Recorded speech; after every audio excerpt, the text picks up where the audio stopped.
मध्य प्रदेश विधानसभा चुनावी हुंकार भरने के लिए पीएम मोदी से लेकर अमित शाह के दौरे हो रहे हैं। वहीं दूसरी तरफ एक सर्वे ने कांग्रेस की टेंशन बढ़ा दी है। इतना ही नहीं, कांग्रेस अपने बागी नेताओं की वजह से पूरी तरह से बैकफुट पर आ गई। मध्य प्रदेश में लगातार बदलते सियासी समीकरणों से जुड़ी तमाम बड़ी खबरों के साथ मैं सबा शाहिद शेख एक बार फिर से आप सभी का हमारे खास प्रोग्राम एमपी का रन में स्वागत करती हूँ। खबरों को विस्तार से जानने से पहले एक नजर आज की सुर्खियों पर।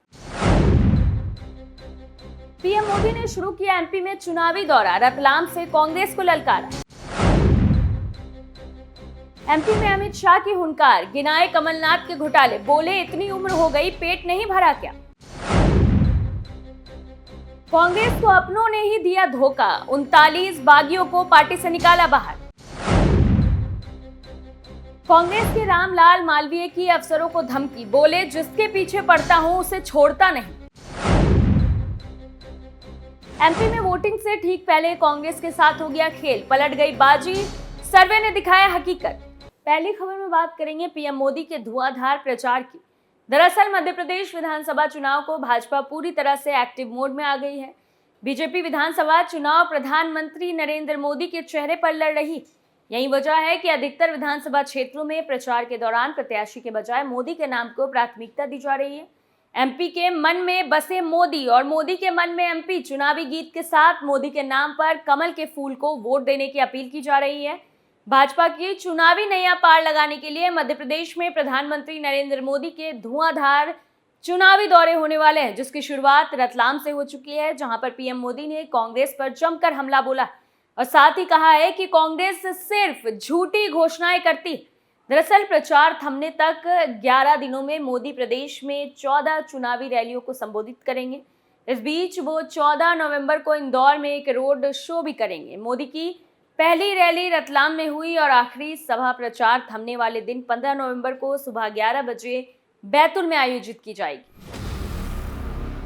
दूसरी खबर में बात करेंगे एमपी में अमित शाह की हुंकार की। दरअसल केंद्रीय गृह मंत्री अमित शाह ने मध्य प्रदेश में चुनावी सभाओं को संबोधित करते हुए पूर्व मुख्यमंत्री कमलनाथ और कांग्रेस के पूर्व अध्यक्ष राहुल गांधी पर जमकर निशाने साधे। उन्होंने आरोप लगाया कि कमलनाथ ने 350 करोड़ का मोजर बेयर घोटाला किया। 2400 करोड़ रुपए के अगस्त वेस्टलैंड घोटाले का नाम आया, वहीं 600 करोड़ का इप्को घोटाला किया। 25,000 करोड़ रुपए की कर्ज माफी का घोटाला कमलनाथ ने किया। इतनी आयु हो गई पेट नहीं भरा क्या करना है भाई। मध्य प्रदेश के शिवपुरी जिले के करेरा में शाह ने कहा कि कमलनाथ मध्य प्रदेश में 1.5 साल रहे। ऐसा नहीं है कि उन्होंने कुछ काम नहीं किए, उन्होंने यहाँ कमीशन खोरी का उद्योग स्थापित किया, ट्रांसफर इंडस्ट्री लगाने का काम किया, बेटा दमादों के कल्याण का उद्योग स्थापित किया, भ्रष्टाचार की इंडस्ट्री लगाने का काम किया। शिवराज जी की 51 से ज्यादा गरीब कल्याण योजनाएं बंद कर दी। मुझे पता है कि कमलनाथ आने वाले नहीं, भगवान न करे कमलनाथ आ गया तो किसानों को 12,000 मिलना भी बंद हो जाएगा, लाडली बहना योजना भी बंद हो जाएगी। शाह के साथ केंद्रीय नागरिक विमानन मंत्री ज्योतिरादित्य सिंधिया ने भी जनसभाओं को संबोधित किया। शाह ने अपनी चुनावी सभाओं में 2003 के पहले रही दिग्विजय सिंह के नेतृत्व वाली कांग्रेस सरकार के कार्यकाल को भी याद किया। उन्होंने कहा कि कांग्रेस की सरकार ने कई साल तक मध्य प्रदेश को अंधेरे में रखा, बीमारू राज्य बनाकर रखा। दूसरी ओर भाजपा की सरकार ने मध्य प्रदेश को बीमारू से बेमिसाल राज्य बनाया, गरीबों, दलितों, शोषितों, वंचितों के कल्याण का काम किया। 20 साल पहले श्रीमान बंटाधार की सरकार भी तब सड़क ऐसी थी क्या, सिंचाई की व्यवस्था ऐसी हुई थी क्या, घर घर बिजली आती थी क्या। 2003 में जब कांग्रेस मध्य प्रदेश छोड़कर गई तब यहाँ का बजट 23,000 करोड़ रुपए का था। 2023 में मध्य प्रदेश सरकार का बजट 3 लाख करोड़ रुपए से अधिक था। हर साल एमएसएमई के 4,000 रजिस्ट्रेशन होते थे, आज ये रजिस्ट्रेशन बढ़कर 3 लाख से अधिक हो गए। मेडिकल सीटें 620 थी जो बढ़कर 4,000 से अधिक हो गई। आईआईटी की सीटें बढ़ाई हैं। पर्यटक 64 लाख आते थे, अब 9 करोड़ आते हैं। ये पूरा परिवर्तन भाजपा की सरकार ने किया। शाह ने इस दौरान अयोध्या में बन रहे राम जन्मभूमि मंदिर का भी उल्लेख किया। उन्होंने कहा कि अयोध्या में जहां भगवान राम का जन्म हुआ वहां मंदिर बनाना था या नहीं। कांग्रेस पार्टी 70 साल से मंदिर के प्रश्न को लटका, अटका और भटका रही थी। मोदी जी ने एक दिन सुबह चुपचाप जाकर भूमि पूजन किया। मैं तो निमंत्रण देने आया हूं। 22 जनवरी को वहां पर प्राण प्रतिष्ठा होने वाली है। राहुल बाबा को जवाब देना चाहता हूं। 2019 में भाजपा का अध्यक्ष था राहुल बाबा, पूरे देश में गदर मचाते थे, कहते थे कि मंदिर वहीं बनाएंगे मगर तिथि नहीं बताएंगे। राहुल बाबा तिथि सुन लो, 22 जनवरी 2024 को दोपहर 12:30 बजे रामलला प्रस्थापित होने वाले हैं। हमने सिर्फ अयोध्या मंदिर का काम नहीं किया, उज्जैन में महाकाल लोक और काशी विश्वनाथ का कॉरिडोर बनाया। सोमनाथ का मंदिर सोने का बन रहा है। बद्रीनाथ और केदारनाथ का भी पुनरोद्धार भी मोदी जी ने किया है। तीसरी खबर में बात करेंगे कांग्रेस पार्टी को मिले अपनों से धोखे की। दरअसल मध्य प्रदेश में आगामी विधानसभा चुनाव के मद्देनजर टिकट कटने से नाराज कई नेताओं ने घोषित उम्मीदवारों के खिलाफ मैदान में उतरने की घोषणा की है। ऐसे में पार्टी ने एक्शन लेते हुए ऐसे 39 नेताओं को पार्टी से बाहर का रास्ता दिखा दिया। पार्टी के अधिकारी ने बताया कि कांग्रेस ने पार्टी के आधिकारिक उम्मीदवारों के खिलाफ विधानसभा चुनाव लड़ने के लिए 39 नेताओं को पार्टी की प्राथमिक सदस्यता से 6 साल के लिए निष्कासित कर दिया। पार्टी के प्रदेश उपाध्यक्ष राजीव सिंह की तरफ से जारी एक विज्ञप्ति में कहा गया है कि पार्टी की राज्य इकाई के प्रमुख कमलनाथ के निर्देश पर इन 39 नेताओं को कांग्रेस से निष्कासित कर दिया गया है। इसमें कहा गया है कि ये निष्कासित नेता या तो स्वतंत्र उम्मीदवार के रूप में या बहुजन समाज पार्टी, समाजवादी पार्टी और आम आदमी पार्टी के टिकट पर चुनाव लड़ रहे हैं। जिन प्रमुख नामों के खिलाफ कार्रवाई की गई उनमें पूर्व सांसद प्रेमचंद गुड्डू, पूर्व विधायक अंतर सिंह दरबार, पूर्व विधायक यादवेंद्र सिंह, प्रदेश पार्टी प्रवक्ता अजय सिंह यादव, नासिर इस्लाम और अमीर अकील के नाम शामिल हैं।